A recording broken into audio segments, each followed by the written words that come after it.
Hi friends, எல்லாத்துக்கும் good morning. எல்லாம் எப்படி இருக்கிறீங்க?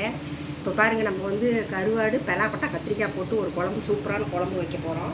அதுக்கு என்னென்ன தேவைன்னு சொல்கிறேன். கருவாடு கொஞ்சம், பெலாப்பட்டை வேக வச்சு கொஞ்சம் உப்பு போட்டு வேக வச்சு வச்சுருக்குது.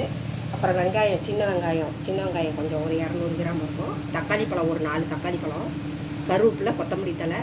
கருவாடு வந்து சுடுதண்ணியில் போட்டு அலாசி 4-5 வாட்டி கழுவி வச்சுக்கணும். மண் இருக்கும் அதில், அதனால் சுடுதண்ணியில் போட்டு ஃபஸ்ட்டு எடுத்து நல்லா கழுவிட்டு தலையை எடுத்துகிட்டு நல்லா 4-5 வாட்டி கழுவி வச்சுக்கணும். அப்புறம் தேங்காய் அரைச்சி வச்சுருக்கணும், கத்திரிக்காய் அரைச்சி வச்சு புளி கொஞ்சம், அப்புறம் மிளகாத்தூள், மல்லித்தூள், மஞ்சத்தூள் போட்டு கிளறி குழம்பு தயார் பண்ண வேண்டியதுதான். இப்போ எப்படி செய்கிறதுன்னு பார்க்கலாம். இப்போ எண்ணெய் ஊற்றிக்கலாம், நல்லெண்ணெய் ஊற்றிக்கலாம்.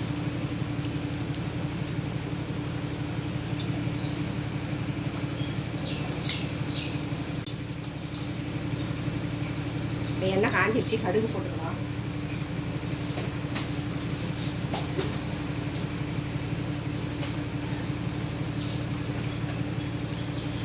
கொஞ்சமாக வெந்தயம் போட்டு,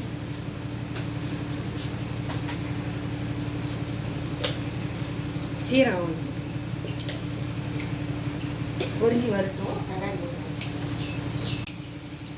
இப்போ கடுகு எல்லாம் வெடிச்சிருச்சு. இப்போ வெங்காயம்,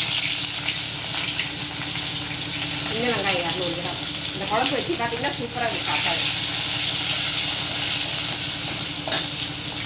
கருவேப்பிலை கொஞ்சம் போட்டு வெங்காயம் போட்டுக்கணும். வணங்கின வாட்டி தக்காளி போட்டுக்கணும்.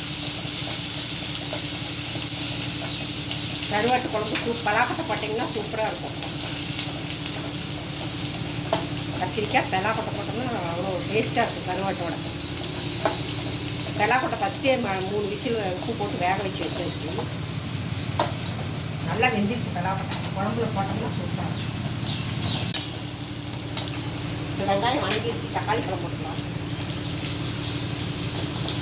தக்காளி கொஞ்சம் நிறையாவே போட்டுக்கலாம். நல்லா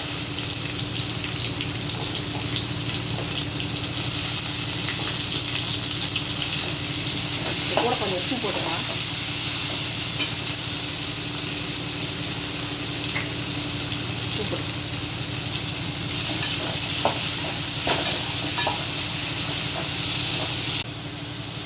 கொஞ்சம் பெருங்காயத்தூள் போட்டுக்கலாம். மஞ்சள் தூள் போட்டுக்கலாம். மிளகாய் தூள் அது தேவை, எவ்வளோ போடணுமோ அதை போட்டுக்கலாம். அவங்களுக்கு எவ்வளோ தேவையோ அதை போட்டுக்கலாம். மல்லித்தூள் போட்டுக்கலாம். 3 ஸ்பூன் போட்டுக்கலாம் மல்லி.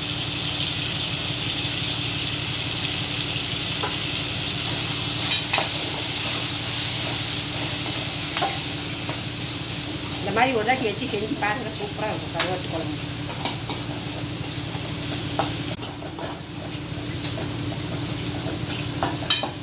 வணங்கிடுச்சு. இப்போ கத்திரிக்காய் போட்டுக்கலாம்.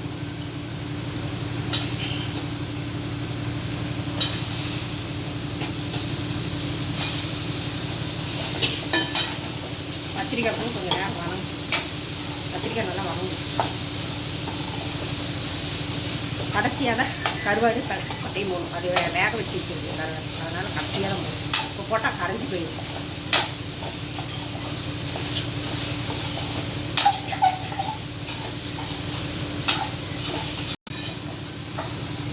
இப்போ கத்திரிக்காய் வணங்கிடுச்சு பாருங்கள். இந்த மாதிரி வணங்கிடுச்சு.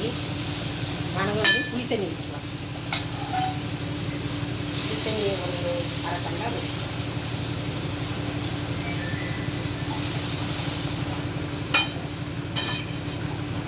கொஞ்சம் கொதி வந்த வாட்டி தேங்காய் ஊற்றிக்கலாம். இப்போ புளி ஊற்றியாச்சு. கொஞ்சம் வெந்தய பொடி போட்டுக்கலாம், நல்லாயிருக்கும். வெந்தய பொடி கொஞ்சம் போட்டுக்கலாம். கொஞ்சம் கொதிக்கிட்டோம். அப்புறமா வந்து தேங்காய் ஊற்றிக்கலாம். இப்போ பாருங்கள், புளி ஊற்றி எல்லாம் வந்து கத்திரிக்காய் பாதிக்கு மேலே வந்துருச்சு, முக்கால்வாசிக்கு மேலே.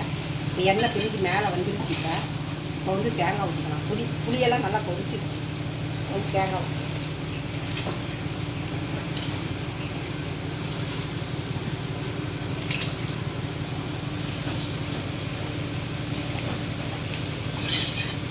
கொதிச்ச வாட்டி கருவாடு, கத்திரிக்காய், கருவாடும் பலாப்பட்டையும்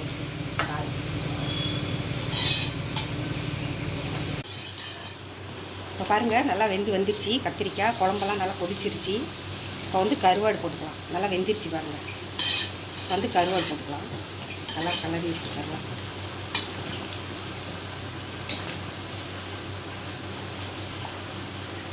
க்ளீன் பண்ணி கருவாடு போடணும். மண் இருக்கும், அதனால் க்ளீன் பண்ணி போட்டுக்கலாம். போட்டாச்சு. இப்போ வந்து இந்த பெலாக்கொட்டை வேவிச்சு வச்சுருக்கிறோம், அதையும் போட்டுக்கலாம். பெலாக்கொட்டை நல்லா வெந்துருச்சு. போட்டிங்கன்னா அது ஒரு டேஸ்ட்டாக இருக்கும். நல்லா வெந்துருச்சு.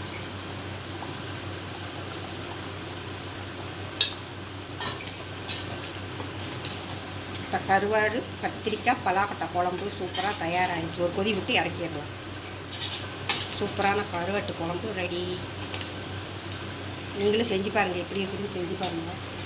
செஞ்சு பார்த்துட்டு எப்படி இருக்குன்னு சும்மா ஒரு கொதி வந்தால் இறக்கிடலாம். இப்போ பாருங்கள், குழம்பு நல்லா கொதிச்சு வந்துடுச்சு, ரெடி ஆகிடுச்சு. இப்போ வாசம் பூக்க தொலைக்கிது. இப்பயே சாப்பிடும் போல் இருக்குது. பாருங்கள், கருவாடு பெலாக்கொட்டை கத்திரிக்காய் எல்லாம் பாருங்கள் எப்படி நல்லா வெந்து வந்துருச்சு. இப்போ வந்து அடுப்பு ஆஃப் பண்ணிடலாம். வெந்துருச்சு, எல்லாம் வெந்து வந்துருச்சு. இது மாதிரி நீங்களும் செஞ்சு பாருங்கள். மாற்றிக்கலாம், பவுலுக்கு மாற்றிக்கலாம். இப்போ பாருங்கள், சூப்பரான கருவாடு கத்திரிக்காய் பெலாக்கொட்டை போட்டு வச்ச குழம்பு சூப்பராக ரெடி ஆகிடுச்சு. இது எப்படி இருக்குது நீங்களும் செஞ்சு பார்த்துட்டு சொல்லுங்கள். கொஞ்சம் கொத்தமல்லி தழை போட்டுக்கலாம். லைக் பண்ணுங்கள், சப்ஸ்கிரைப் பண்ணுங்கள். நீங்கள் வீடியோ பார்க்குறதே எங்களுக்கு ரொம்ப சந்தோஷமாக இருக்குது. பாருங்கள், பார்த்துட்டு எப்படி இருக்குதுன்னு சொல்லுங்கள். இது மாதிரி வச்சுக்காருங்க, சூப்பராக இருக்கும். பாய்.